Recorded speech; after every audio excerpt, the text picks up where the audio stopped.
Bana densua, yet ye mustn't. Eurabana densua, na densua, ye must move.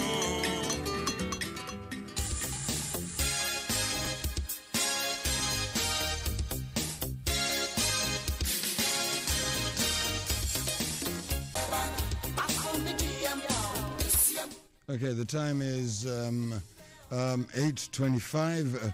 The station is Asaase Radio. The frequency is 99.5. And we're going to go round on the table right now with our editors. Elvis Darko is here, editor of Finder newspaper, and Audu Mahama is here, editor of the Custodian newspaper. What's on the agenda? Before we talk about anything else, let's just go into something that we have made an agenda item for the station just today. I mean, over the last few days, is the issue of domestic violence and the cover-ups. And I'm talking more about the cover-ups, somewhat encouraged by the males. So we're going to talk about that a little bit. And find out from our observers, and these are observers of the Ghana space. Do we have any sort of is it a real problem from their reporting? Is it a problem that we've got? Where does the problem emanate from? It's gotten to serious, the lowest possible point when people are dying or being killed. But as a general experience in Ghana, is this something that we are dealing with? Is this something that we should really be trying to get a handle on, or are these isolated incidents? I'll start with Mr. Mahama. Just basically as a journalist over time, this issue of domestic violence, have you seen a growth in it, or is it just, or are we overly concerned by, and these are isolated incidents? What do you think? Good morning to our cherished listeners. This is a major issue in globally, not only in Ghana. Issues of domestic violence is a major issue, and sometimes, Ghana will have a history, and that is why history of domestic violence. That's why a whole department was set up by the Ghana Police Service, the DOFSU, to deal with matters of domestic violence. But even after the unit has been set up, we still see issues of domestic violence coming up.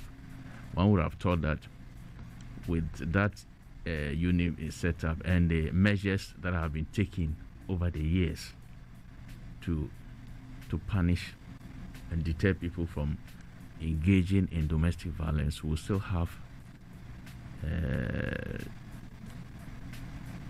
increasing numbers in domestic violence, and it's about family issues.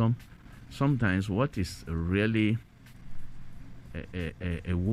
what is troubling, that some of these violence are not people who are in marital homes.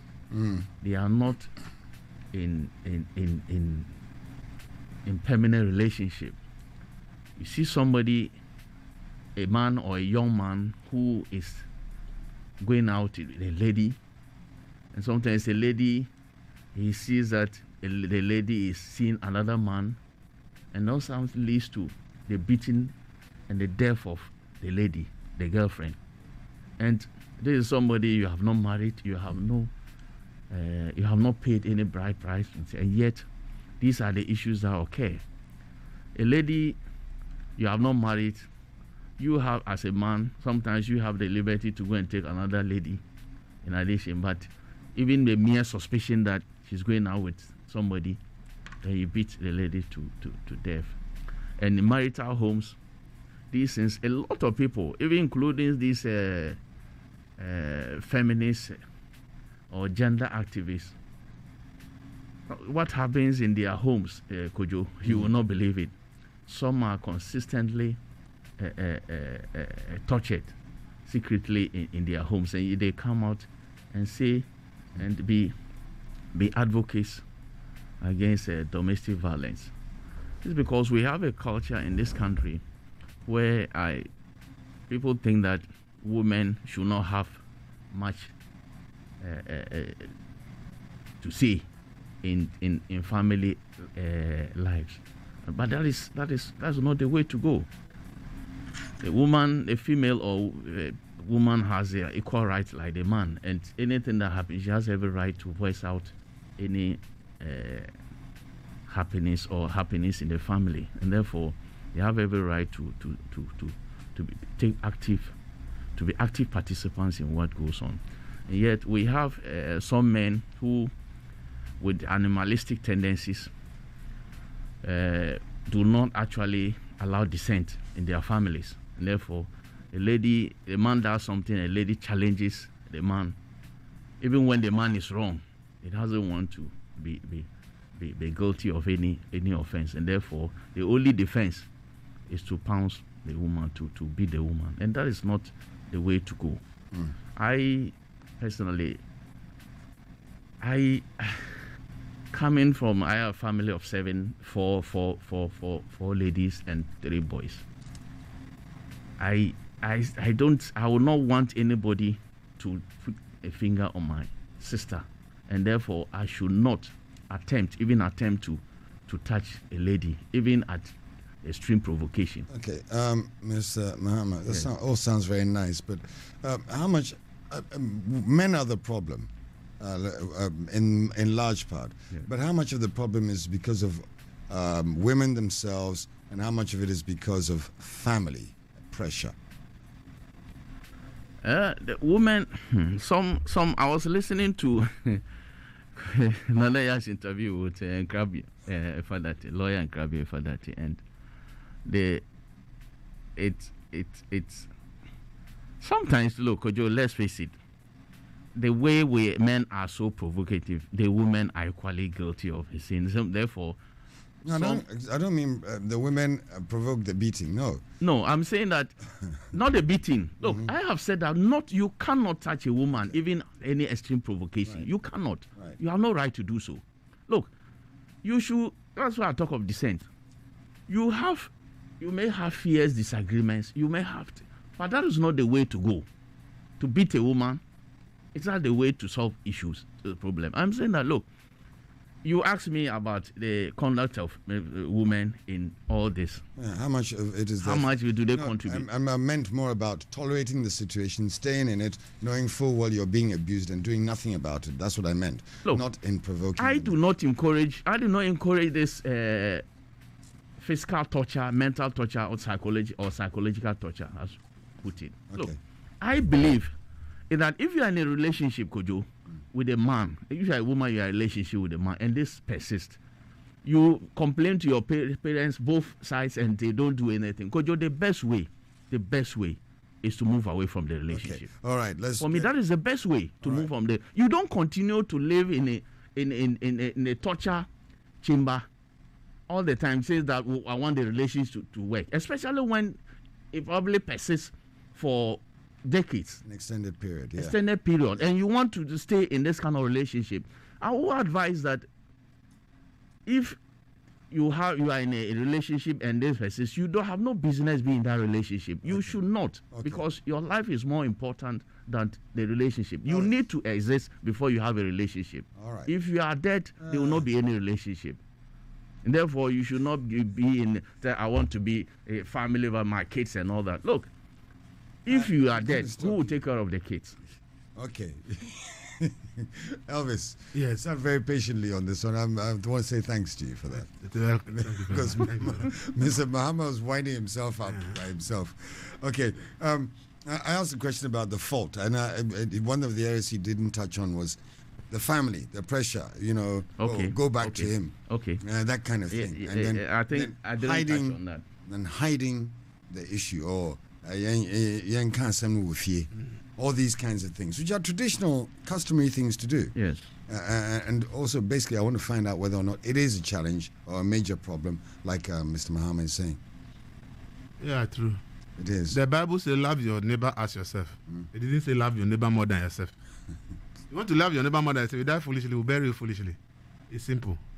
In this country, we tolerate too much nonsense in the name of culture, tradition, and all kinds of some. You see, truth of the matter is that the laws in this country are not being applied strictly when it comes to issues of domestic violence.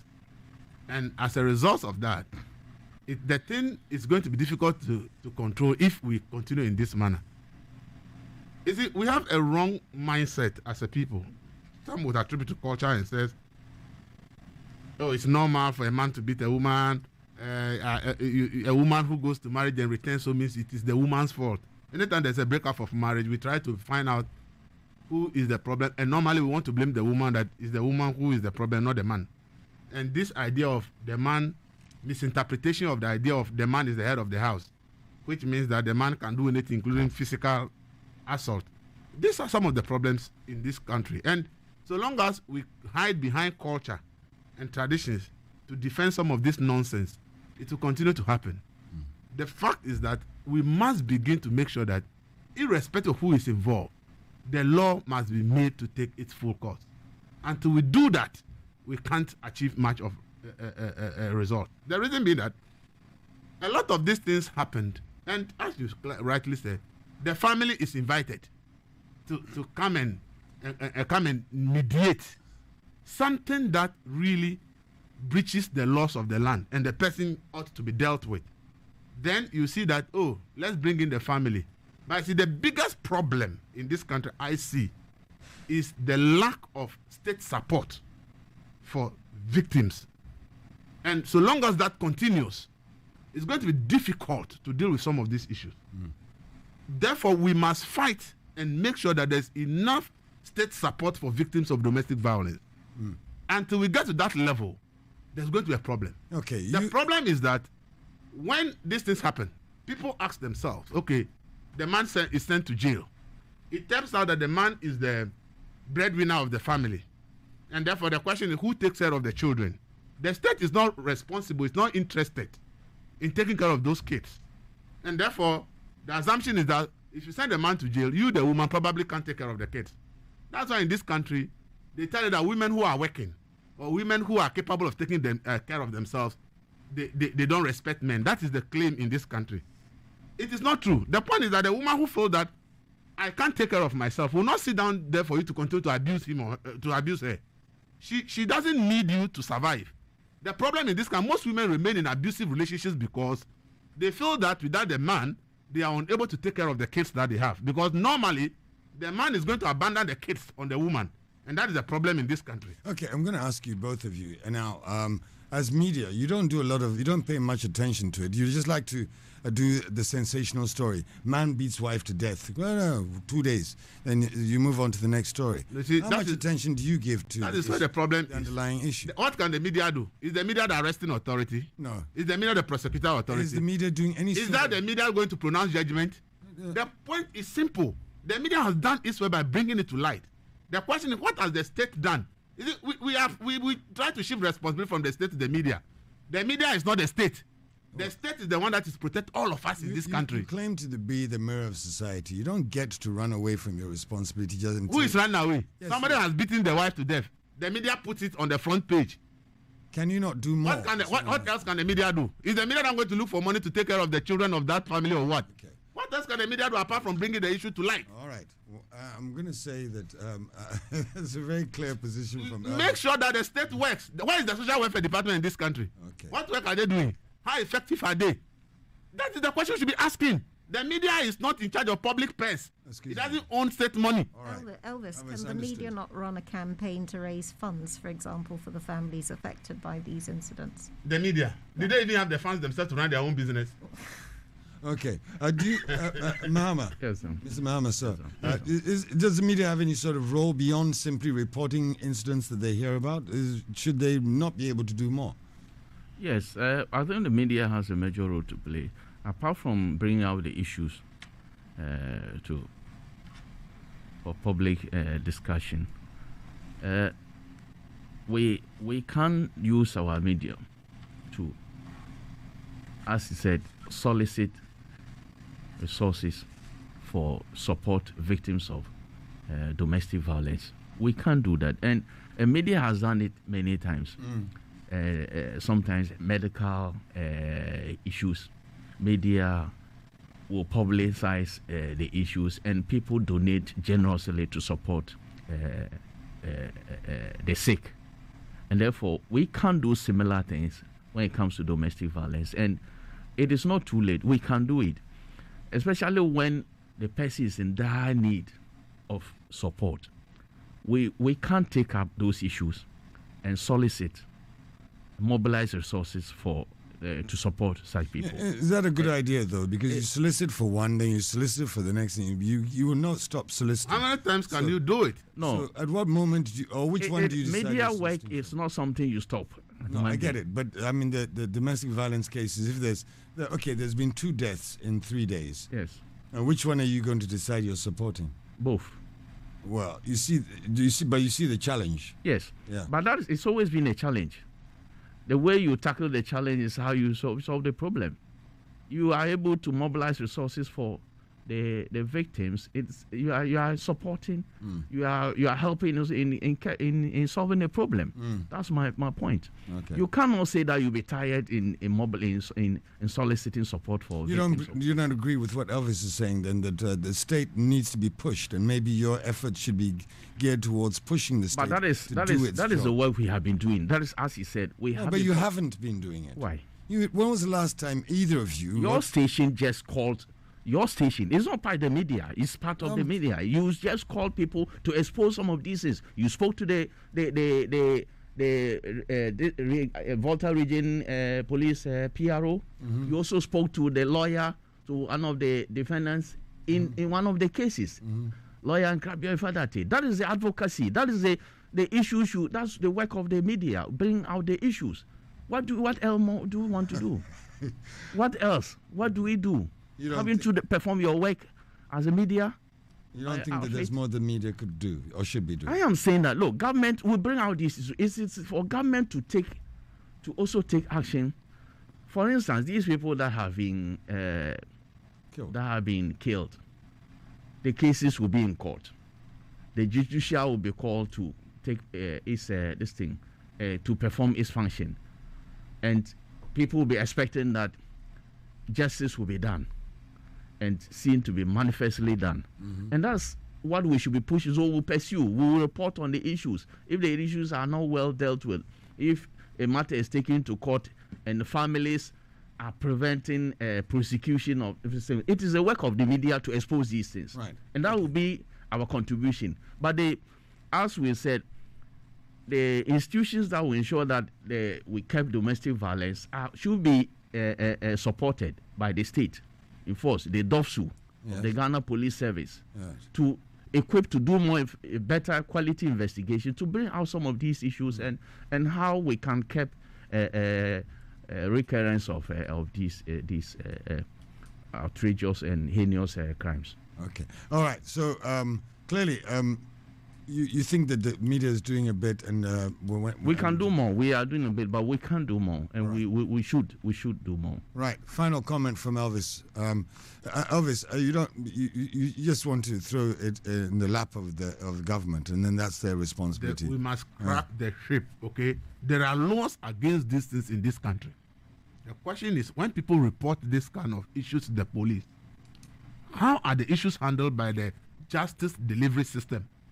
If the justice delivery system is doing a good job on these issues, people will be deterred from doing it.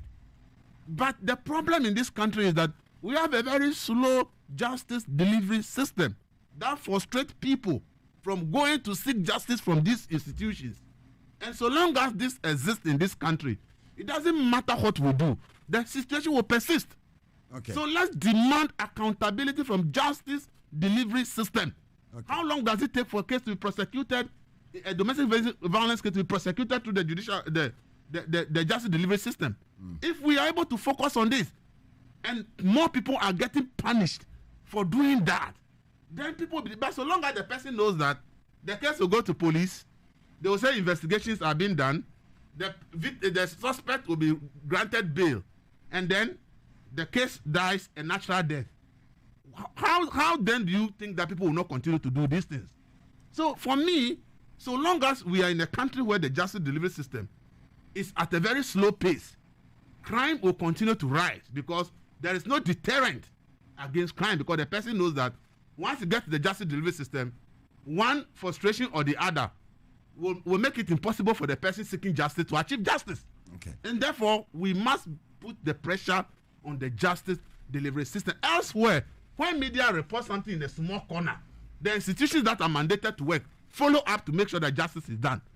In this country, when the person even goes to report to the justice delivery system, it takes years. We cannot continue to have this and expect that there will be a solution to this problem the way we want it. It won't happen. Kojo. Okay. All right. Whilst we blame slow pace of trial of these, so we should be also looking at the families involved in it. Sometimes, look, even investigations, some family members frustrate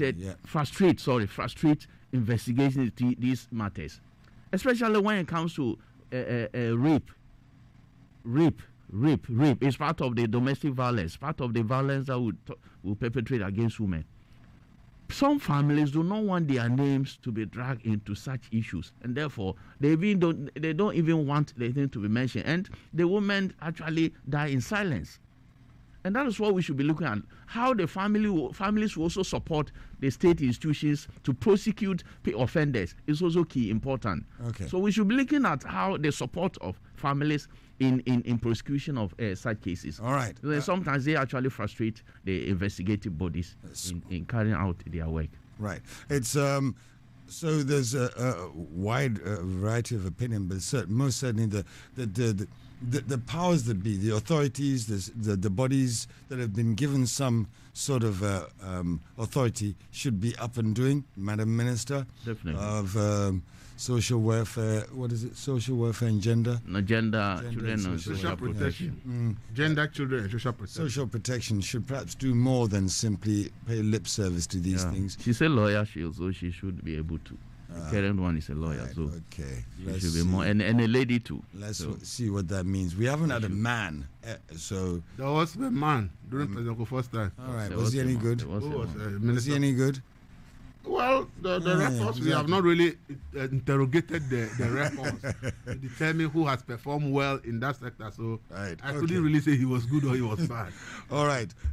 Another issue to be laughed at, and gentlemen, thank you for your comments and thoughts on that. Moving on to the other issues of the day, and of course the sonar.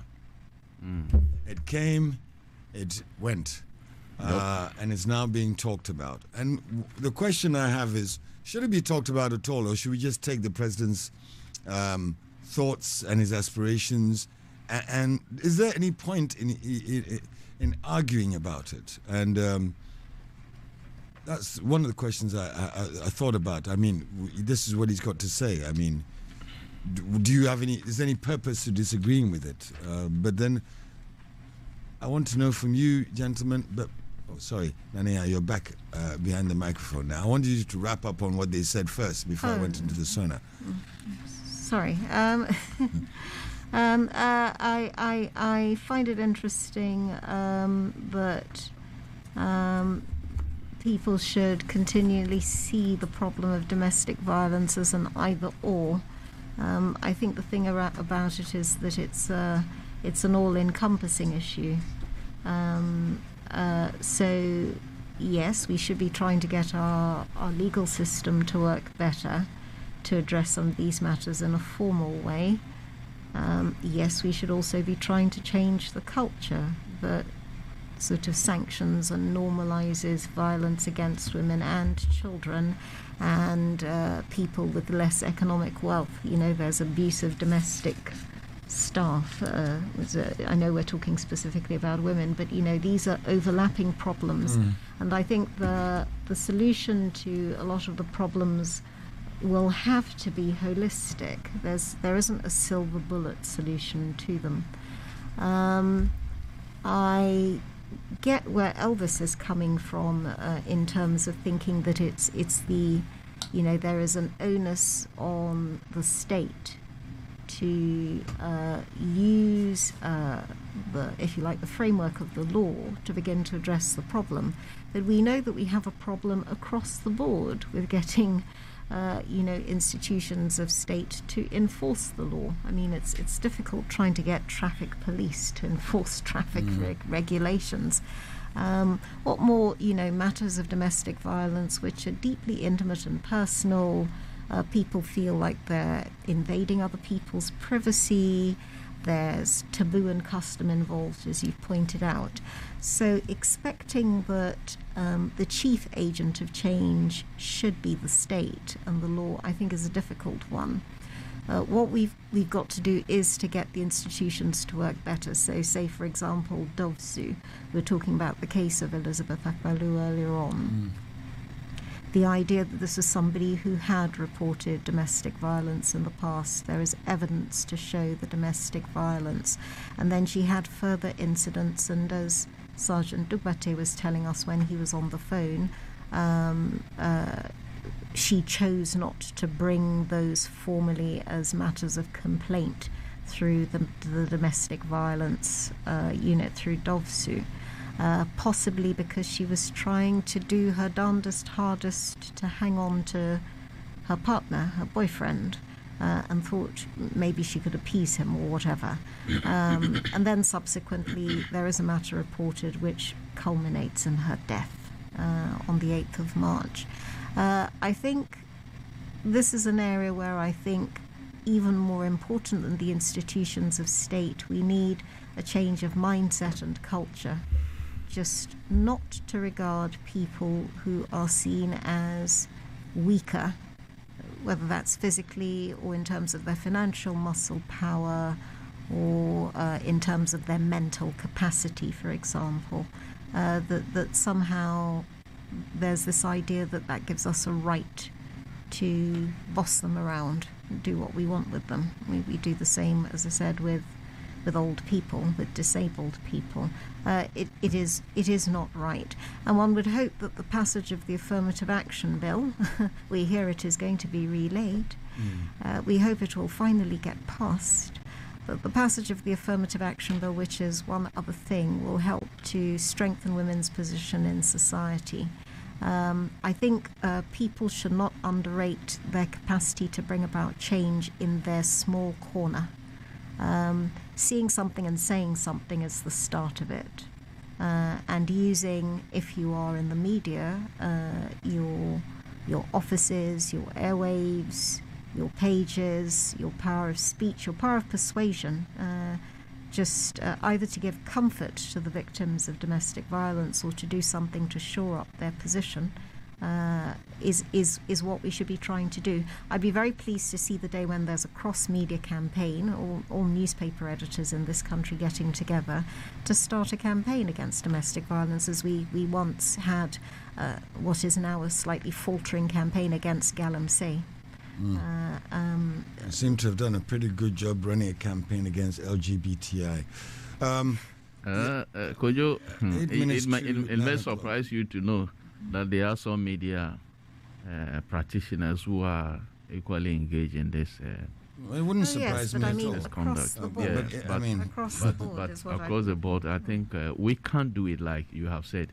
We did it against some little information. Right, illegal going mining. back to that Illegal subject. mining. Yeah, like it is helpful. Why can't we? It's helpful. I can. We can. We can. Yeah, It's that's helpful something. to who? I think we can. You had To the listeners. 15 minutes to talk Yeah, about this. I just found something that is important. It said incidents of domestic violence in Ghana. This is a report authored about the situation in Ghana in 2016. And it says over a quarter, 27.7% of women and 20% of men in Ghana experienced at least one type of domestic violence in the past 12 months. That was in the year 2016. 2015. Okay. It was in 2016. Right. And it said the most common form of domestic violence reported by women was economic violence, 12.8%, followed by social violence, 11.6%, psychological violence, 9.3%, physical violence, 6%, and sexual violence, 2.5%. This one is what interests me. The analysis of the quantitative and qualitative data suggests that sexual violence was largely considered a private matter in Ghana. And that's the attitude, well, actually, when you go to the police station, so go and settle it at home. Yeah, that is and the family things like issues. that, This is why people are dying. You go and report the case and family they think that, issues I was talking this is a about. private matter. some more. This is a private matter, so go and settle it Go on and your settle own. it home. We don't have any laws that covers that, so you go and deal with it. You understand it? So we need to do more. Right. Yeah, we definitely need to do more, and perhaps the police themselves. Anyway, the laws themselves, are they strong enough, worthy enough? I mean, because we always look at, you watch an American movie, and then the minute a woman goes to report abuse at the police station, then she's asked whether she wants to get a restraining order, and then the person can't go within 500 yards of her. But then again, issues of custom and norm and embarrassment. Listen to this one. This is a very important point. Listen, no, I want to give us an idea of what is happening. It says that respondents overall oppose all forms of domestic violence. However, this is the most important thing. There were important caveats as to what was perceived to constitute domestic violence. Respondents considered that some of the definitions of domestic violence used in the study, which is Act 732, were not violence, but were rather accepted social norms. Listen, something that the law says is domestic violence. People are saying that it is an accepted social norm, defense mechanism, way of resolving disputes. This is how people perceive some of the things that are defined as domestic violence. Only physical violence between partners was consistently perceived as violence. So they are saying that apart from physical violence, that you have been assaulted, Understood. sexual violence, psychological violence, all the other form of violence, Ghanaians are saying that, according to this study, that it is not violence, They don't see and it that as it is a violence. social norm. So you see the mindset problem we even have in the first place.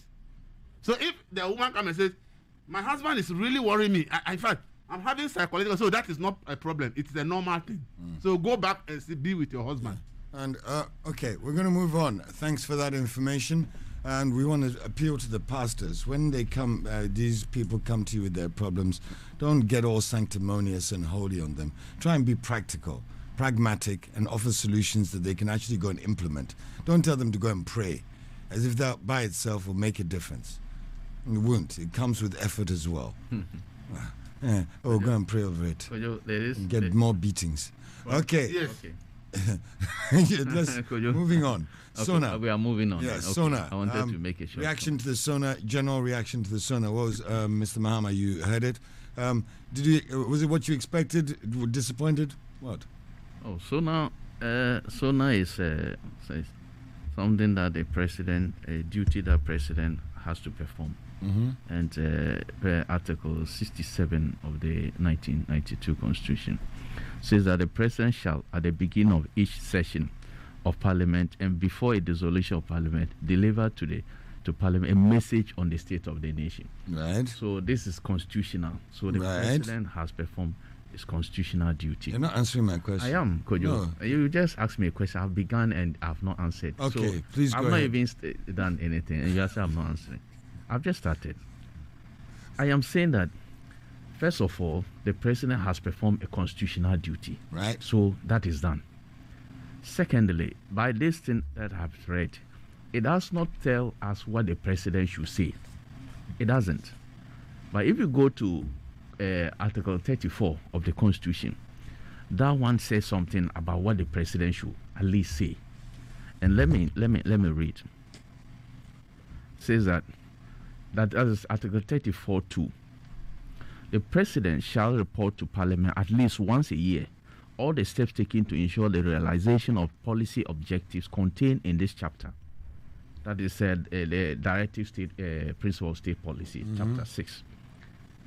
This chapter, and in particular, the realization of basic human rights, healthy economy, the right to work, the right to good health care, and the right to education. So, Kojo, if you look at this, President this Sona has touched on all this. He has touched on education. He has touched on the economy. He has touched on human rights. He has touched on what the Constitution says he should do. So that one too, the president has performed. As for the reactions of white people, it's been obvious that anytime president delivers a message on the state of the nation, government, those from the government side will say it is perfect, it is 100%. The opposition will always say that there's nothing in the statement. The statement is empty. So these are things that we have. These are comments that we have experienced over the years since 1993. It has said this Fourth Republic, and therefore it is not new. But what we need to look, if you are an objective reader or thinker, you should look at the statement and analyze it to see whether what the president has put out is a true state of the nation. And as I said, Article 34 also, whilst you talk about the current state of the nation, you should also be looking at what you do to in future to better the lives of the. How is that the state of the nation? Talking about the future, how is that? That is why I'm saying that that's what Kojo. I stated categorically Article 67. That doesn't even tell you what you should take. It's just a message on the state of the nation. And I'm saying that if you have a future, if you don't have a future, will you have this thing? Then why are you working? If you don't want to achieve something in future, why will you be working today, Kojo? Don't ask me. I'm asking you why. Yes, I'm saying that you put a future because you need to do things first now before you have what you want to achieve in future. Okay. All right. So you should have objectives, your vision that you want where this country to be. Mind you, the current president is going to be there for his second term for 4 years, and therefore whatever he wants to do must be outlined beginning from this year, and therefore it was appropriate that he outlined those policies, and he did that. Right, and I'm saying that, yes, you want to come in. Yes, I want to ask you. So, what did you think of it? It was an adequate document. You were happy with it? Not happy with it? There's no any document that is fully adequate, but you look at whether it is satisfactory or this. That is what you'll be looking at. There could not any adequate. Is there any perfection anywhere? It is only God who is perfect. Even that, some people doubt that. It seems to me you're avoiding my question by telling me about God. I'm simply want to know whether you were not happy with it. That this was okay for you. If you thought his constitutional requirement. Kojo, that's it. Kojo, you don't want to be. Kojo, you are asking me a question. I'm also doing something. So you are not even hearing what I'm saying. I'm hearing you. Perfect. I am saying that. I am saying this. Sorry about that. Anyway, it's a small job. I am saying that, Kojo. Yes.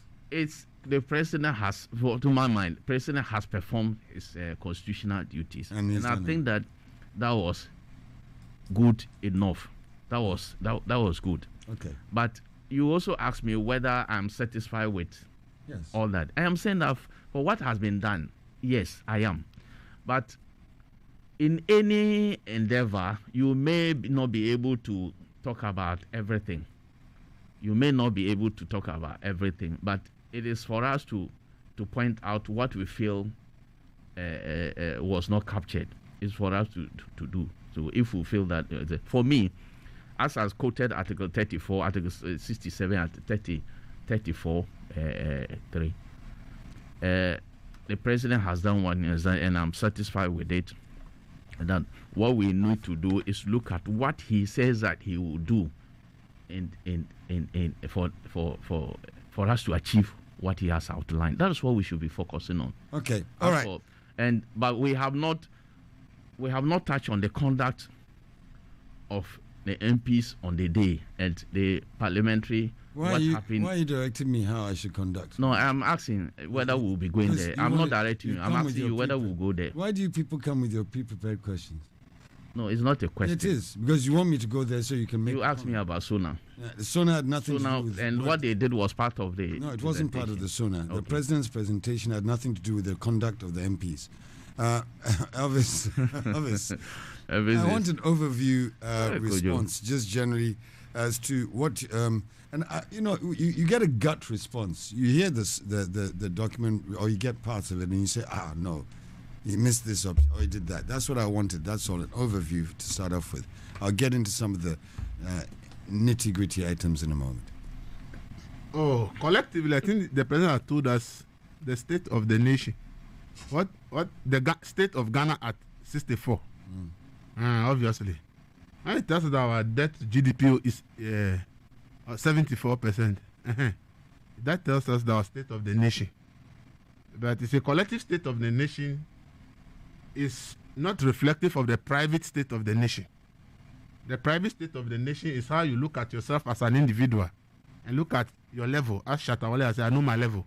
Then you can judge your own personal state of the nation. But collectively, what the country really looks like is what the president has said. And I think that at age 64, the question we should be asking ourselves is that the Ghana our forefathers envisaged when they fought for independence? But basically, I think the president did not shy away from the issues that he's supposed to raise. He's raised them.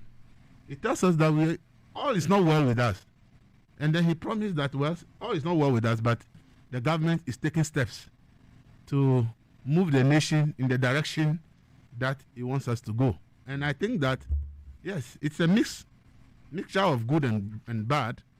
In a year where COVID has struck and many things were bad, we were told that foreign direct investments has rather gone up hugely. And for me, I believe that is as a result of large investments in 1D, 1F projects. So government policies, obviously, as the president has said, the direction they want us to go, the question is, do we all believe that if we go in that direction as a country, that's the way we want to go? If we believe it, then it will need the support of everyone, because the governments will come and go, but Mother Ghana will be there. And we all remain Ghanaians and we'll be in the country. So country broke or country no broke, we all day inside. So the truth of the matter is that what the president has said, whether I like it, that is the state of the nation as we speak. Things are not well, and COVID has come to really hit us hard. And I know a lot of people, opposition will say this, that.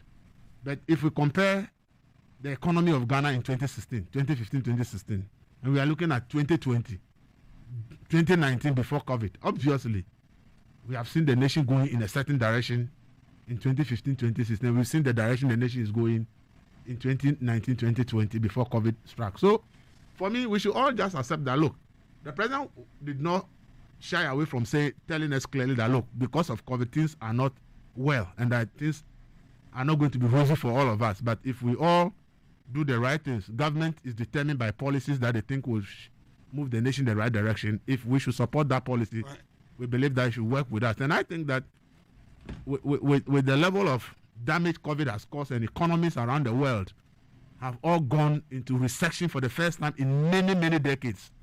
If we as a country are looking at about even 3% growth in 2021, that should be commendable.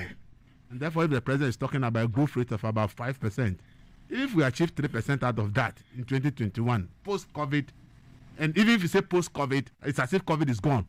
We are now just having immunization, and we don't even know what will happen in the next 6 months, how COVID will mutate, and whether the vaccines are going to give us long-term immunity or is going to become a yearly affair. If it's a yearly affair, it means that it's government going to be looking for $52 million every year to buy vaccines for the people of Ghana. All these questions are yet to be answered. So I think that we are in uncharted waters because of COVID. And the president has given a direction, and tomorrow we should have the budget. Is it a direction, I mean, that he is entitled to give? Like you say, if he doesn't know anything, why is he predicting things? I'm just giving off the top of my head. Each of the 16 regional hospitals will be designated as a center of excellence in different specialties of medicine, continuously upgrade our medical curriculum, etc., etc., etc. A lot of positives, like a lot of things we are going to do. Yeah, because those ones, he knows that funding has been secured. He knows that funding has been secured for the hospitals. That's why it's being categorical that will be done. And he gave a timeline that this will be done. So obviously, he's sure that the funding is available. For areas that funding is not available, he didn't give categorical statement like that. Right. Okay. And as of COVID, then the positive out of COVID is that we are going to have a big retool of the healthcare system in this country, which every Ghanaian should be excited about. Because as of today, if we all go to many hospitals, we complain about the congestion, the delays and all that. So we are going to have a massive boost in the healthcare sector because of the impact of COVID, and we think that we should be prepared in case of a future pandemic. The country should be prepared. I think that is an investment in the right direction, because we don't know what will happen tomorrow in matters of healthcare and pandemics around the world. So that is a very positive thing that he wants to do. And if he's able to do within the timeline, that is big. I'm still saying the same thing. A lot of we will do, we are going to do, it is intended that this will happen. Is that the state of the nation? Of course, the budget is going to tell us tomorrow. No, don't say of no, course. The president did two things. He told us the state of the nation, right, as we speak, right, and then what he intends to do. Okay. So it is not, the president did not come and tell us only what he intends to do. He told us the state of the nation as we speak. And as I told you, he mentioned what COVID has done to the economy, and why our growth rate has gone to where it is now because of COVID. He told us all the various indicators in terms of the economy, social life, and everything. He said it. It is after that he said that because of ABCD, we are moving in this direction as a country, and this is what we want to do. Okay. So the state of the nation is not only about what we are now, but what the future also looks like. Okay. There are no rules about what the state of nation is. It's what you've decided the state of nation is about. You want to chip in, Mr. Yes, Mahama? When we say the state of the nation, I'm not sure we are talking of the current state of the nation. The state of Why the not? Why? Why don't you say the current state of the nation? If we want to be now.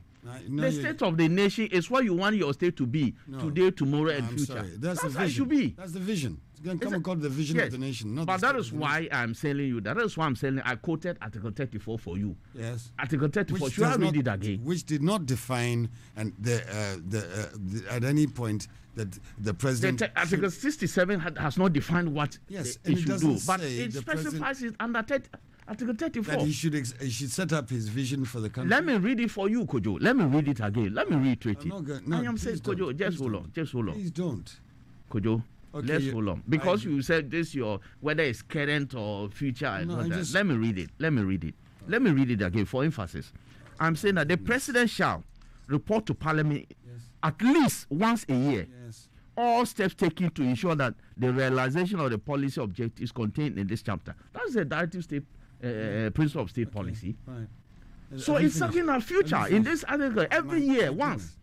Every year. So if you have to add Article 67 and Article 34 to be able to achieve what the current state of the economy of the nation. All steps taken. Yes. In the prior reporting period or in advance of. Both. According to you, and that's both. Not written But per this constitutional provision. I'm sorry, unless you're reading something that I didn't hear. That's not what I heard. All right. But anyway, moving on. Yes. This is really a question of semantics. Yeah. But before we go to the break, I need to ask, what was anything that you found that was missing? And I'm going to ask you to comment on this on corruption, which was seemingly not talked about and should inform, because it's part of the state of the nation, not specific individuals, but just generally that there is a problem with corruption or there isn't. And to not mention is to indicate that there is no corruption in the country. And just one of the things that was noticeable by his absence was that. Any thoughts and any other thoughts? Was it noticeable? But there are so many things the president didn't talk about. After the president absence, the president didn't talk about our debt being 280-something billion Ghana cedis. Did he mention it? He didn't. Are you questioning me? I'm asking whether you said that. I am saying what I'm also was give you missing. examples of some of the things the president didn't talk about. To what purpose? And I'm saying that, I'm just giving you as a base to answer my question. Okay, go on. That if the president really wants to mention every single bit of life or whatever the nation is about today, maybe he will need 1 week to do that. All right. Okay? Because so many things, the president didn't talk about how people are penetrating our illegal borders into this country and what the immigration service is doing. And that the number of people who have been arrested since we closed the borders. I'm not sure the president mentioned the figures, but we know that those things have happened. So if the president really wants to talk about every nitty-gritty, there will not be. But as you said, the issue of corruption, for me, if the president has given an update in terms of corruption issues so far and the state of the various cases that the state had or continues to investigate and what actions are being taken, I believe that it would have been in the right direction, because we all believe that corruption is a canker and we all believe that we should not entertain it, and we all believe that steps must be taken to curb it, because there's no country that can say that there is no single act of corruption in that country. It's about when the act comes to light, the actions that the state has taken. And therefore, I would have been happier if we had had a report where the president touched on issues of corruption that the state investigative bodies have been working on, and where those issues are as we speak. If he had talked about that, for me, it would have been good. So for me, it's true. I would have said that if the president had touched on corruption, I would have been happier because he would have given us an idea. Anything else? Then that would have been. Anything else that comes to mind that maybe the president missed an opportunity to touch on? That the president should have touched on. No, that not should have, but maybe it would have been, he missed an opportunity to touch on it. That's all. Well, I can't easily. Okay. As I said, if I want to talk about everything, maybe we'll not leave No, of course, you don't want to talk about everything. Yeah, so there are obvious ones, and that's why I mentioned the obvious ones: elections, the elections, and corruption.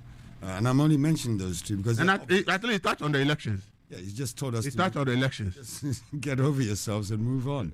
Kojo, even on corruption, even on corruption, you touch on it. It's just that, as Isaac was, maybe we probably were expecting specific cases of corruption that are being investigated or that are being prosecuted, tried in court. Those matters of public. Some people are in court for some engaging in some alleged corrupt practices and all that.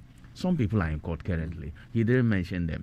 But if you look at the statement, he mentioned the fight against corruption, and in pursuit of that, the support for anti-corruption institutions, the budgetary support that increased over the years for these institutions to fight corruption. He talked about Yoko, he talked about Shiraj, he talked about how do you call it?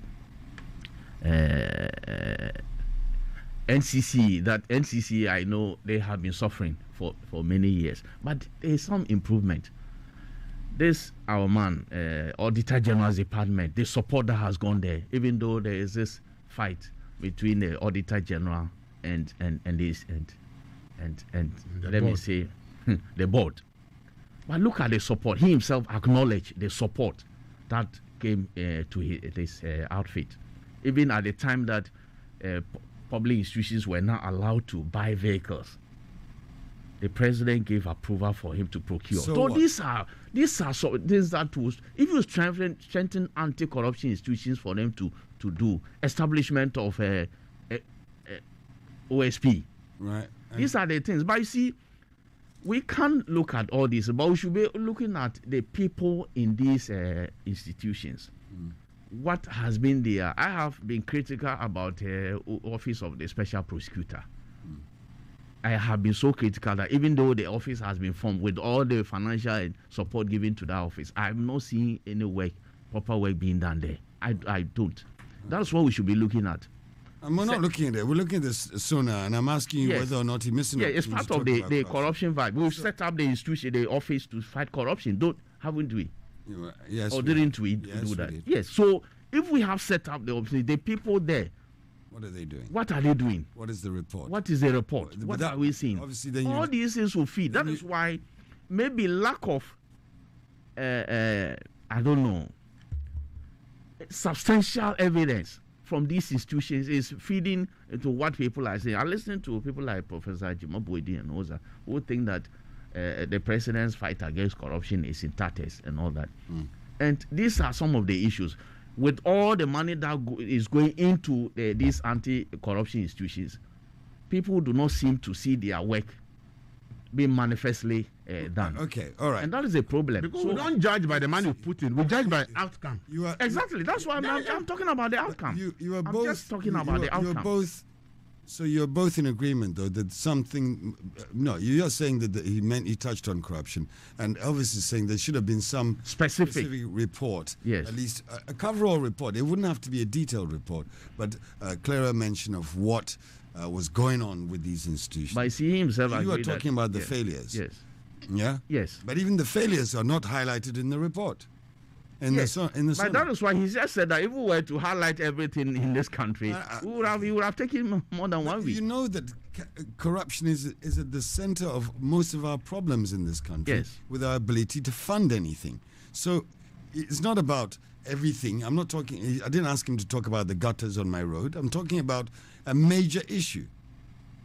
I'm not asking him to come to Lashibi and see what house I live in. I'm talking about the number one issue that has plagued this country since independence. You are right, Kojo. Many people have said that there should be more emphasis on it, and it didn't appear that was done in the SONA. That one is obvious. Even though the president said that this is how I am fighting corruption, by strengthening anti-corruption institutions to do their work.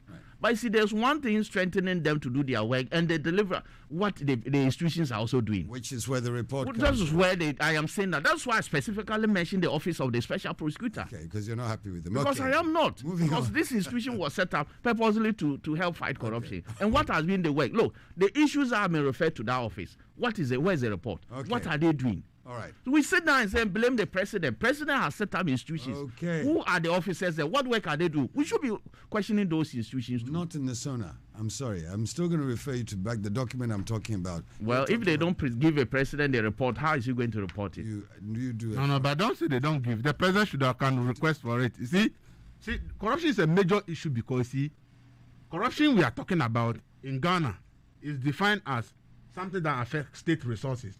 And these are the state resources we need to do the roads, provide water, all the things that Ghanaians are crying for. It is public resources we need to do them. And corruption is a result of leakage.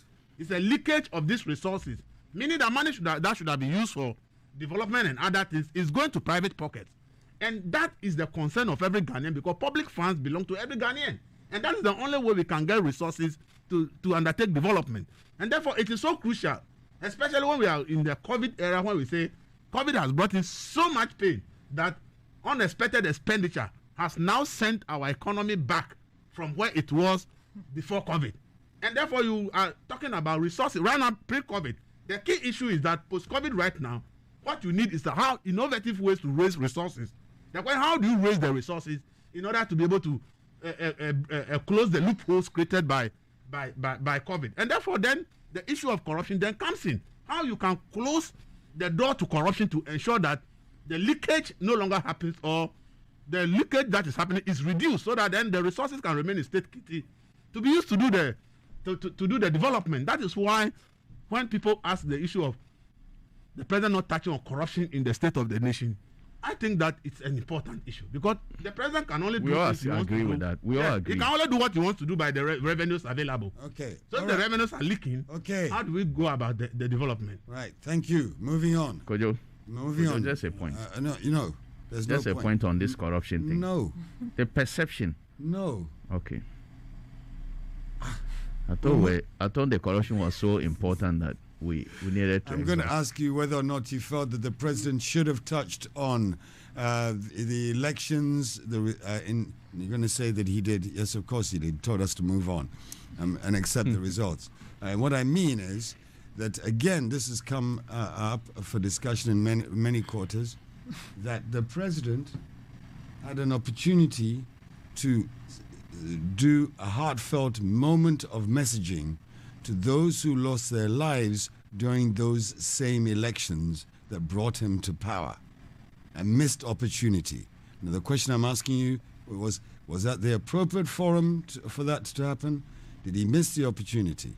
I'm going to start with you, Mr. Mahama. Yes, Kojo. In everything that happened, election was a critical period. It was very critical for this country's democracy, and therefore whatever happened during the period should be captured.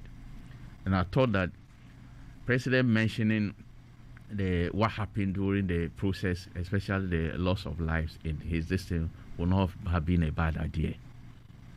Especially when people have talked about, we have a political party, an opposing political party consistently talking about it. It can be mentioned, because if you say that, if you how do you tell it? I don't know how to put it. If you mention that those were regrettable incidents that occurred, because election was done on over 38,000 centers.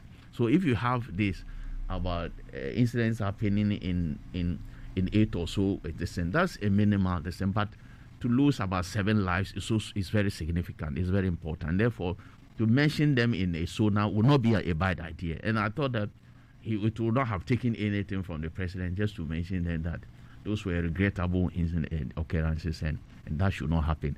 After all, he has done so in some occasions. Ayahuasca West Prior to, he's already done it. It's something that he has done. So I think that in mentioning it in Isona would not have been a bad idea, especially when knowing the person he is. This is a person we talked about, a lawyer, a human rights lawyer and activist. So mentioning it would have been appropriate. And that's why the minority felt that he missed an opportunity to do. Right. And I think that I agree that the president should have mentioned it. But you see, so many things happen in the election. And there's a competition that you have gone into. And sometimes you must also be careful what you say. Because whatever you say may be, you may be may complicit in whatever, because this is something out there that the state deployed military to go out there and kill people. And that, for me, was an outrageous assessment of that. But the deaths, no matter, even if one person died in the process, should be regrettable. And that should not happen in a democracy that we are practicing. So that is, for me, it's a missed opportunity. Having said that, the overall election, we all know the outcome. It ended up in court. One party was not satisfied with it, and rightly so, he took the matter to court, and it was determined. So President mentioned that accept the verdict. Accept the verdict. So it's part of the process, part of the electoral process. Accept the verdict and let us move on. So he said that. So I don't know what he would have said. He should have said again, because this was a contest that we all went into. There was a winner. The loser decided that he would take the matter to court. It was decisively determined by 7-0. You know, President, they gave a jab that his was not 5-4, but this one 7-0. They unanimously dealt with. So what more the president have said in that direction? So when about election, I think he dealt with that, unless of course we want him to touch on what happened at various polling stations throughout the country. Right. Okay. Thanks. So in one part we're okay. What he had to say about the elections conduct per se, no, there's no problem with what he did say. But with regards to, there's a missed opportunity. I want to ask you the same question. Missed opportunity, or just it's something that he shouldn't touch on simply because, hey, you know, not that it was unimportant, but maybe that was not the right platform or for that. Elvis. The loss of life in any circumstances is regrettable. So for me, I think the president, I don't expect the president to go into the merits whether the people deserve to die or not. But just to say that, yes, the fact that elections are supposed to be a competition of ideas and not supposed to be fisticuffs.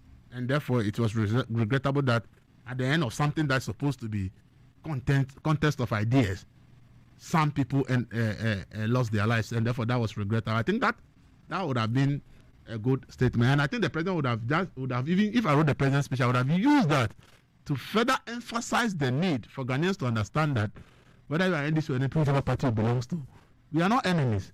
We only belong to different ideological leanings, and therefore, irrespective of which ideological leaning it belongs to, we are all Ghanaians, and the ideology it belongs to it's a belief, and everyone has the right to believe in an ideology. And therefore, if we are going to an elections, people should stop seeing each other as opponents or enemies. They should see themselves as people who believe that I think this is right and this is wrong. And if you have cited even religion, even in the Christian religion, we have different denominations, and because that is what they believe, and there's nothing wrong in doing that. And I think that if the president had taken the opportunity to really emphasize that, I think you have an opportunity that is speaking to the nation to say that, look, irrespective of what you believe in, Ghana is one. So don't go into an election and engage yourself in anything that is fisticuff or violence.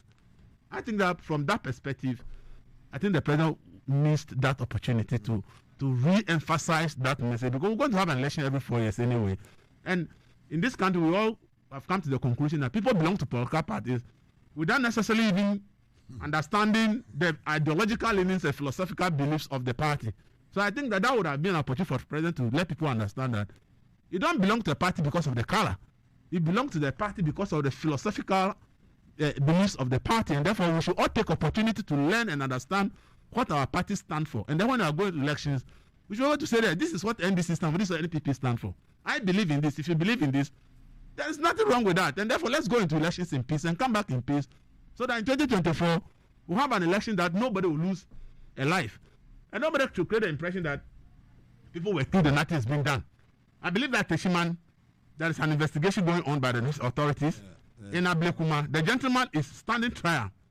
There's a gentleman standing trial for the shooting in Ablekuma. So whatever action that needs to be taken to unravel what actually happened in terms of the people who lost their lives, I believe that something is being done.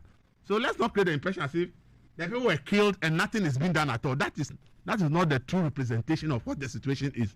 But I believe that if the president has said this is regrettable, he is a believer in a democracy. He doesn't believe that people should die in an election. Right. Therefore, what happened was regrettable. And then went ahead to emphasize the fact that we are only competing in terms of ideas. It's not about anything physical. I think it would have been a good opportunity for him to emphasize that message. So if I were the one who wrote the speech, that's how I would have approached that particular message. Okay.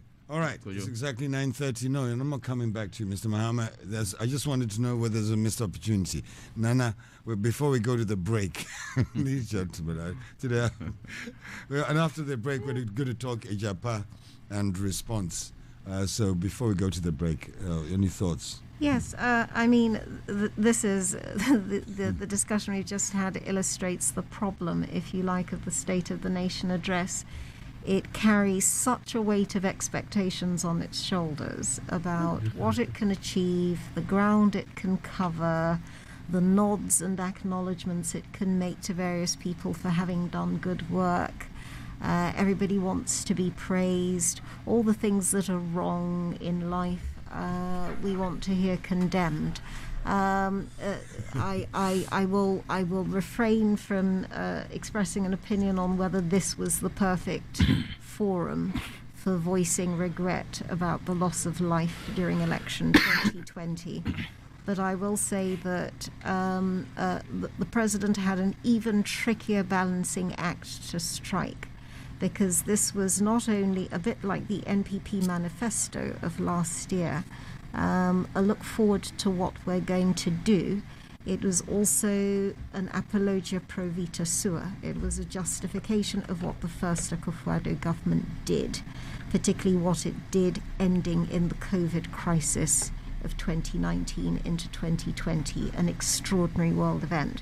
So much as the NPP manifesto of 2020 refrained from making anything like as many promises as the 2016 manifesto did, but still tried to give an indication of what it wanted to do in future, it was to a large extent an overview of the work done, a statement of how far work in those areas has progressed, and then a statement of what you would expect. Intent. We are carrying on, the work is ongoing. A classic example being the description of the hospital building program. And that was not saying, oh, nothing's being done, as I heard somebody else put it earlier on not earlier on today, but earlier on in the week in the studio. It's not saying that nothing has been done. It's saying that we have commenced the building program.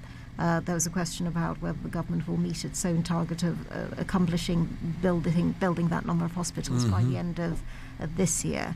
Probably not, but it's a statement of we've done X and this is what we plan to do, but this is where we are.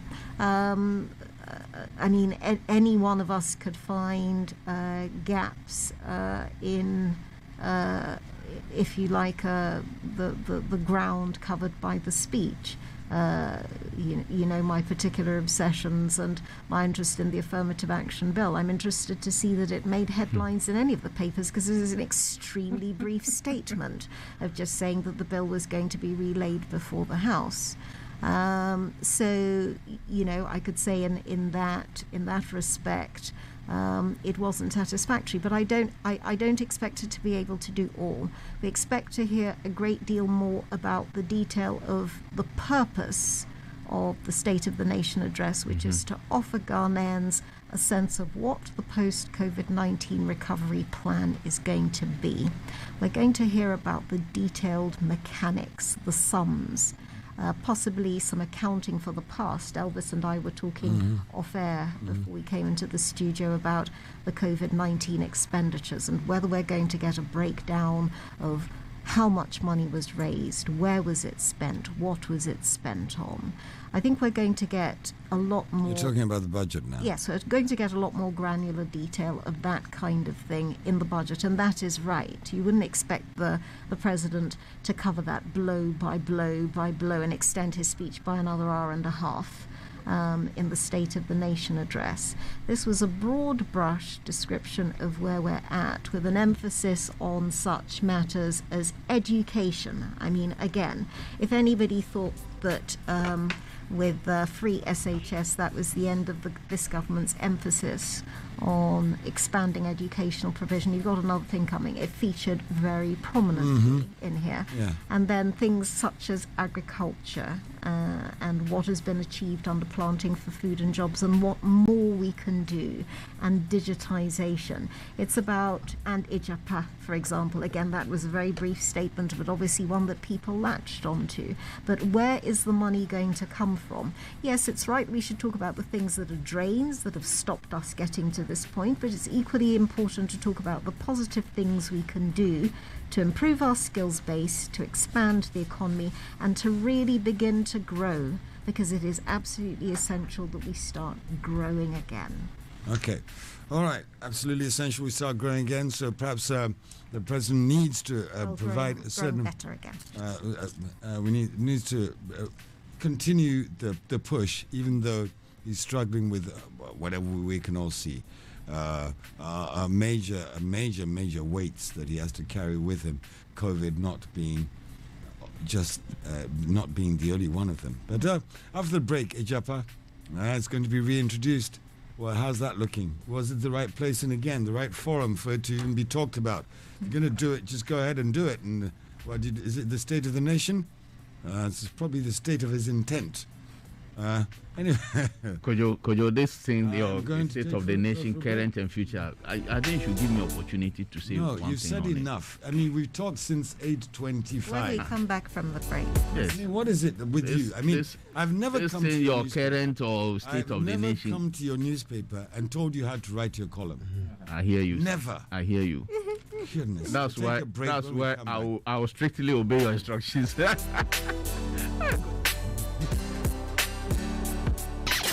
Asaase Radio 99.5.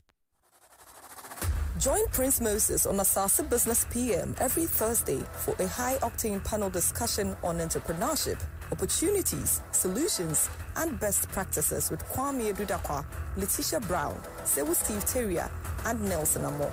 Send in your problems and we will solve them. Perhaps.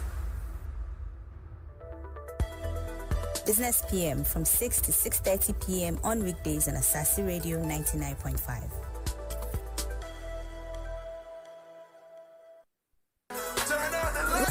Black Boy on Nitro Avenue. Turn on the night. Baby, we are doing music, combos, and gossip. All the scoops, the lowdowns, and the meltdowns. Nitro Avenue.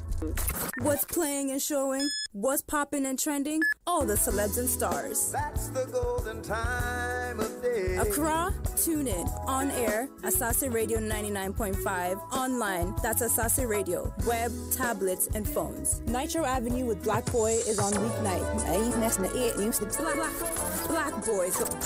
Black Boy's gonna turn on the nights in the capital again. Nitro Avenue. Music, convos, info, trends. Nitro Avenue is exclusive to Asaase Radio 99.5, the voice of our land. Asaase Business Roundtable is a conference of experts on business, finance, and economic issues broken down into digestible bits. Make a date with our expert, panelists, and seasoned guests every Thursday evening at 7 p.m. with me, Prince Moses, your host on Asaase Business Roundtable, where we mean serious business. Town Hall Talk on Asaase Radio 99.5. informed questioning, researched analysis, issues-based discourse, and insightful conversations with leadership.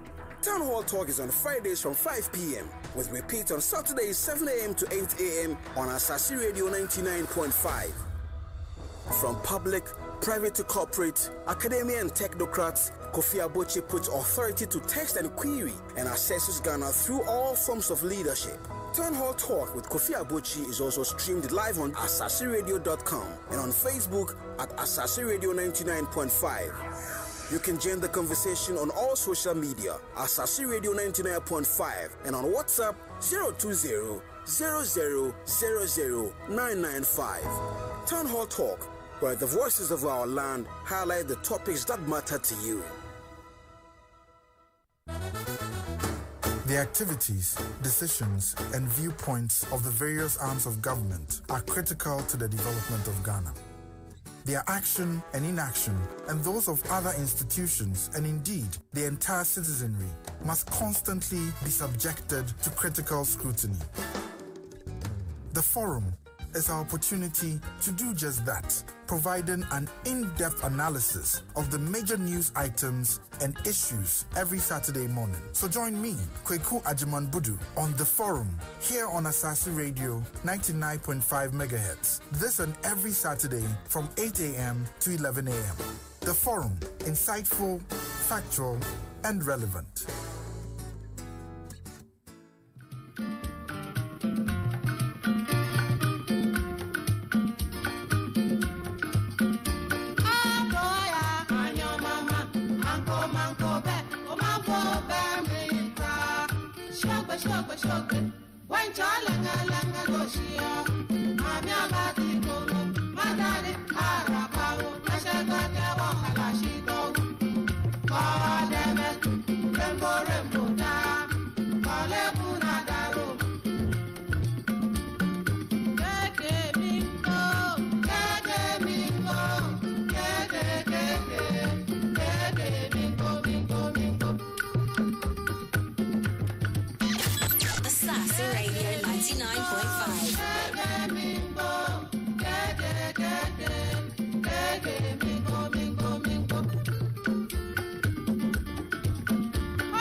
On the Asaase Breakfast Show, of course, today is Throwback Thursday, and all day throughout the day on our programs, you'll be hearing throwback music that's blast from the past. And of course, you're allowed to contact us if you want to have a particular song played for you, a song that your mom and dad used to smooch to back in the day. You don't even understand the word smooch to you. Or the song they used to jive to on the dance floor, or just a song that you heard a lot back in the old days, and you're thinking, I just want to hear that song again. Give us a call on our WhatsApp numbers.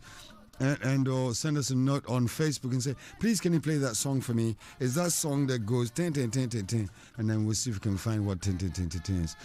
This is the roundtable with the editors, and before the break, we were talking about SONA. We're still on SONA, and I'm going to start with our economics.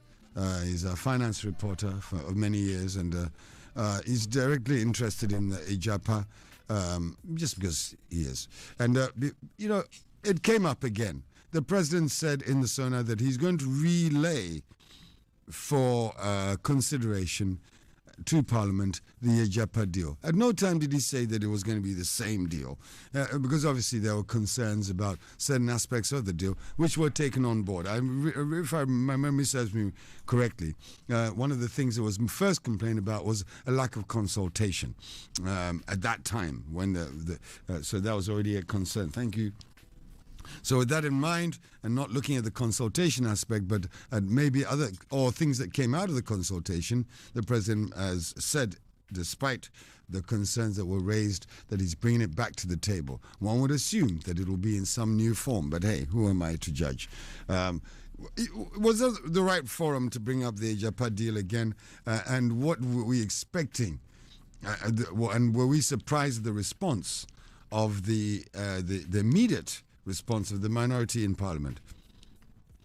Okay, first of all, this issue of a consultant, I want anybody to provide one single evidence to prove that during the Mills' administration, when the government of Ghana decided to go in for a $3 billion loan from China under the CDB loan agreement, we collateralized our oil, which is also a natural resource.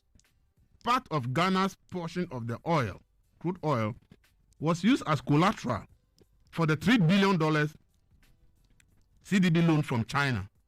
I want any civil society or any group of persons to provide evidence that the then government consulted them as civil society organizations in this country, or chiefs or any group of persons were consulted before that decision was taken. Are you comparing the Japa deal to collateralization of oil reserves, possible inflows from oil? Yeah, I am doing exactly that because they are both natural resources. I understand that. Okay. Obviously, one was for a specific time frame, wasn't it? That's what I'm saying, that they are both natural resources. The argument is that it's a natural resource and it belongs to all of us as Ghanaians. It's a state resource. And therefore, okay, got you. And therefore, if government wants to use it for any business securitization, then government should consult the people. So I'm also asking that crude oil is also a natural resource. We securitize part of Ghana's portion of the oil for the loan, for $3 billion loan from China. The question I want to ask for those who are making the argument of government did not consult widely enough, my question to them is, can they provide any evidence of the then government engaging any consultation that they want to collateralize our oil for that loan? I wanted that evidence for those who are making that argument. Okay, if there is any of that evidence, move on, Elvis? Then we can take it from there. For me, I don't. If NDC takes a partisan position, there's no way they are ever going to support anything about securitizing Ghana's royalties. The record showed us at last year, no, as at 2019. The revenue from royalties, gold royalties, was 650 million Ghana cedis for 2019. That is quite substantial revenue for any government to use for whatever projects they want to do. So an NDC party, which is expecting that they will be in power soon, and will be expecting that they will also be enjoying such a revenue, will be looking at it from partisan position that if we allow this Akufo-Addo government to go for that money and use it for projects, they will claim credit for it that it's Akufo-Addo government that did it. But then, when we come to power, we will not have access to that money. So if they are thinking in that direction, obviously, no matter how good the deal will be, they will oppose it. Well, so you're telling me that prior to this time, you didn't think that there was any problem with the Japa deal? In the form in which it was presented obviously, for what the kind of information that I have read, I don't see anything wrong with it. No. Because we are not the only country that has gone into royalties trade. Mr. Elvis Darkun, I think you're doing that deliberately. I asked where you didn't see anything at all wrong with it. And I said no. Not with the idea. I said I don't see anything wrong with it. Okay, so because the complaints that came up, you saw nothing. They were completely unnecessary. Okay. Because people were complaining at the time that there was not even a prospectus for listing of the deal on any stock exchange. At the time, the people were complaining. Nobody even know the value of the stock that we're going to list. Who can tell me that they knew the value of the stock? Because the prospectus was not even out. So possible earnings were not clearly... Nothing was arranged. Just simple thing. We passed a bill to establish a mineral income investment fund. Right. The idea behind a mineral income investment fund is that we have been enjoying royalties from various minerals. But as a country, we can't really point to something that this is what we have used mineral royalties for. So then the government said, okay, the portion of the minerals, the royalties that goes to the chiefs, will still go to the chiefs. We are not going to touch that one. So that one is not part of the Japa deal. the portion of the royalties that comes straightly into the consolidated fund. We think that if we put together an SVP in the form of Ijapa, we can make more from royalties, and we can use the revenue for things that future generation can point to and say, mineral royalties were used for ABCD. Understood. We make the argument that you're talking about the theory of what we were going to do. That's what I'm saying. But I'm trying to get from you also, because we don't have too much time. I need to get from you, what do you think this was the appropriate time for this to be brought up again within the State of the Nation address, and whether or not the response from, you've explained to me what you think the reason for the response from NDC is, but was the timing correct? Of course, the timing is correct. The fact that after COVID, we need revenues to be able to bring back the economy on board. There are two ways you can go in for the money. People should know that government makes money from taxes that they collect from us, okay? Then they make money from grants and loans. And then the monies we get from our natural resources. These are the three sources of revenue for a government. We believe that since we attain the status of a lower middle income status, grants and loans from advanced countries have gradually dwindled. Because they say if you say you are middle income, it means you are capable of taking care of yourself. So we don't need to be giving more money. We should take it to poorer countries. Two, the resource for our mineral revenue resources, we know that it's not been enough to help us. Taxes are not being enough. So what it means that we have to go in for loans from capital market, no longer bilateral relations. For the bilaterals are saying that if you say you are middle income, means you say you are okay. Go to the capital market and borrow and negotiate and pay for your own interest. Understood. When you go for a loan, what it means that you are going to pay interest on the loans. Once you are paying the principal, you are also going to be paying interest on the loan. For Ijapa, there's no interest you are going to pay. You are sharing the risk with the investors you are going to work with. If gold prices go up, you share the profit. If it drops, you share the losses. So then, nobody loses bigger than the other. So if you are, say, giving 49% to foreigners or investors, local and international, if there is any fall, you share the risk. They will take 49% of the losses. Government of Ghana take the 51%. But if government of Ghana should own it 100%, it means that you are taking the 100% of all the losses. As we speak, at the time that the government was trying to list the Japan, gold was $1,900. As we speak today, gold is around $1,700. So it means that $200 has gone down. Gone off the share So price. today, if the thing had been listed at that time and gold price had gone down, that 200 losses, we share 49.51. Okay. But if they were all for government of Ghana, you lose the $200 all to the government of Ghana. And then, so the idea is that since we are not going to pay interest, it's not going to be a loan, we are going to pay interest. But it's going to be a trade that if there is profit, we share. If there are losses, we share. This is far better. So if we can get an upfront money and collateralize the inflows of royalties into that arrangement, and we trade and share the profit, what do we lose? It's far better than going for loans. Okay, fine. They said doing things the same way, it's only a fool who does things the same way expect a different result. All right. We have agreed that taking the royalty into consolidated fund and using it for every development has not helped. And that's why today we shout in Ghana that Obuasi and Joburg all started mining gold at the same time. Yeah. But Joburg is what it is and Obuasi is nothing. All right, Mr. Mahama. You've heard your colleague. We always bow to his superior wisdom, knowledge on these issues. So that's why I let him go on a little bit. But the issue itself, and the issue doesn't, and for me the issue is still the same question I'm asking you. You know politically that Ijapa is a hot potato. Yes. You touch it at your own peril. Yes. You're delivering the State of the Nation address. Was it a brave move for the president to say, you know what? I know what your reaction is going to be, but it's coming. Yes. So let me prepare your mind. Was that the thinking with the president, or was it just simply, you know what, I don't care what you think. I've got to work with this thing. I've got to do something about it. Yes. I'm talking about the timing. What are your thoughts? Yes, very appropriate. You remember the president talked about illegal mining and how we should come together as a nation to fight it, ensure responsible mining. And what do we mine? Gold.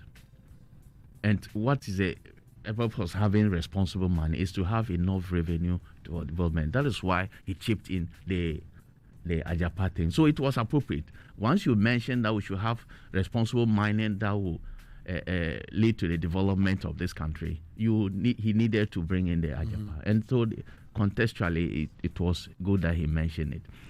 But I listened to the debate on the State of the Nation yesterday, and even before the new Ajapa deal comes in, the minority started shouting, "It's dead on arrival, it's dead on arrival." Meanwhile, before the opposition was that certain things needed to be done for them to accept.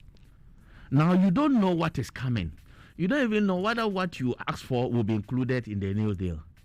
And yet you are saying that it's dead on arrival. So what if what you wanted to be captured in the whole agreement is captured and brought? Will you say that you will be opposing it just for opposing sake? So I didn't understand the whole thing. I think they were jumping before I don't know how. Jumping the gun, actually. Jumping the gun. Yes. So I thought that it was appropriate for the president to. Already, president had said that it should be sent to Parliament when Martin Amidu did his corruption risk assessment thing. It said that, look, we are not saying there was something wrong, but let's have a second look at it. It doesn't change anything. That's why he said that it should be sent back to Parliament. And he even said at that time that he thought because of the election, it should not be considered by the seventh Parliament. That it should be done by the next Parliament. And this is the appropriate time. This is the next Parliament. We have the 8th Parliament. It was appropriate that he reiterated what he said earlier, that it will be brought to Parliament. So I think it was appropriate for him to do so. Now, before you go on, just quickly, is a Japan a possible? Is that going to be a possible political nightmare if it gets out of hand? It's going to be. When this Parliament was when I talked about some of these issues, our Japan is going to be. Look, Elvis talked about the political gain if this deal goes through. Look, you are going to get at least $500 million at a go. Just the first, that's something you get. Look, you know what $500 million can do? That's about just 2.5 billion Ghana cedis minimum. So what that money can do for this country?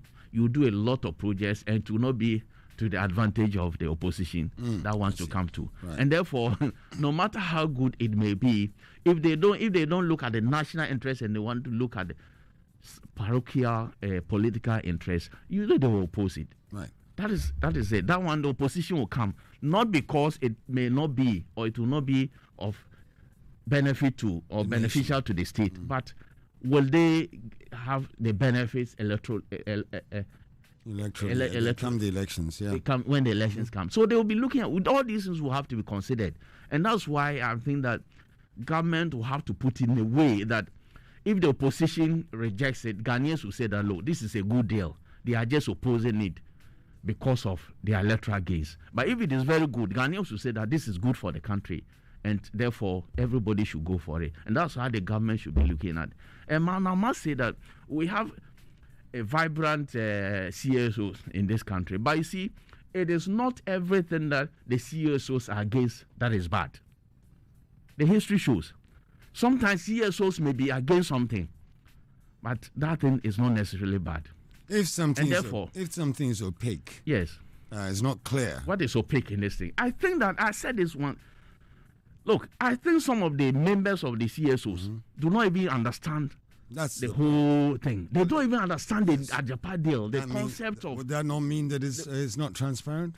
It doesn't mean so. If you don't understand something, why do you say it is opaque? Okay, all right. If you don't, maybe your mind, it is your mind that is opaque because you also, your mind is not transparent enough to see what is transparent. So the president made the right decision to put it in the SONA. Yes, because if he has not done that, what will happen is the moment the president presents it, by then this will quickly rush them. They are sneaking in the Japa deal again. So the president has told the whole Ghanaians that we'll bring the Japa deal to Parliament again. So when the deal finally lands in Parliament, then this will not have the opportunity now to run back to the public and say they have sneaked in the Japa deal again. Now we are aware. Now the president says, I'm sending it back to Parliament. Mr. Mahama. Yes, sir. right decision to put I it have in said this so one. already. It's You very want- right, you're and very because right, and because he said it before and just it reiterating, informs- that it will be sent it to informs Parliament. something that he's already He's spoken already about, said, yeah. All right, so thanks very much, gentlemen. And we're actually finishing on time today. So it's almost a shock to me. Yes, I know. You're probably going to have to take the rest of the weekend to recover from that. But yes, I mean, in complete agreement there. That this was a matter that couldn't be skirted in the State of the Nation address. Obviously, not the occasion for bringing in a lot of detail. Again, we'll hear, if we like, we hope, more about the mechanics of that in the budget statement. But the money for growth has to come from somewhere. This is the way in which we can leverage on a huge national asset that we have underused. Remember that part of the plan for the royalties deal is also to vastly raise the quantity of gold we produce that we also process in this country before we export it, so we can earn more from it. There's added value if we can get the production lines set up. There's added value built into the plan, so it works on the level of the industrialization policy and agenda, as well as just finding sums of money that do not cost us as much as borrowing on the international markets. I think that the final point is going to be the critical point, and we all need to get this. Whether or not Japan is the one, the fact of the matter is that no government continue to just simply be borrowing money and continually in debt. If there's one source that says we didn't borrow this money, it's actually our money that we're almost free to use. And this is it. Obviously, there are others that can be done, but this is the one. So we've got to think about this one and then progress from here to find other creative ways of having resource inbuilt and turning around. There will be others. Bauxite, geodeck will be integrated. There is another aspect of the Japan deal, and I'm very sure. We've closed the program. What do you want to say now? For you? What do you want to say? One. No, I want to. That's what that one angle is that the mining sector has been dominated by multinationals. So one of the idea of Japan is that we can raise the deal. We can build Ghanaians who can also, at least at the middle level mining industry, can also benefit from the mining. We are not supposed to only be in the small scale while the multinationals are taking the bigger chunk. So one aspect is that let's also get the money and see if we can build Ghanaians who can also build middle-level companies that can also exploit our natural resources. That's part of the support. That is it, so that the money remains in Ghana. All right, understood. Final comment then from Mr. We talked about there was not enough consultation. Right. I don't see where you do consultative deliberations other than Parliament, where the representatives of the people are there. Unless, of course, some people want us to engage in some Athenian democracy. CSOs aren't there. Don't be like that. You know the CSOs are the ones who are complaining. Yes. You know that. There's not Parliament that complained about consultation. So consultation, that they are what? They said they weren't. There wasn't. The consultations were not wide enough. Why? All decisions taken by the government, by Ghana's government, they have to be consulted. No, I think that's where we started from, and Elvis made a clear argument for that not having been the case all the time. But again, political season, maybe it'll get through this year because it's not the political season. Let's do Athenian democracy. Right. Moving on, all Ghanaians will meet at one place. My guests who never want to stop talking. Democracy. Yes. Oh my gosh. And the 3 billion loan from China, at the end of the day, all the money didn't come. I was talking with the editor of the Finder newspaper, and Udu Mahama is the editor of the Custodian newspaper. Her name is... Why laughing? Is it Nana Yamensa? My name is Kuzuman, so we'll be back same time tomorrow morning. Have a great rest of the day. Today, all day, is Throwback Thursday. Send your requests in to any of our programs. What song do you want to have played for you? We get it played, so long as it's a blast from the past. Don't come and send me a request. Define the past. My past. Like 60s, 70s, Nisanya man.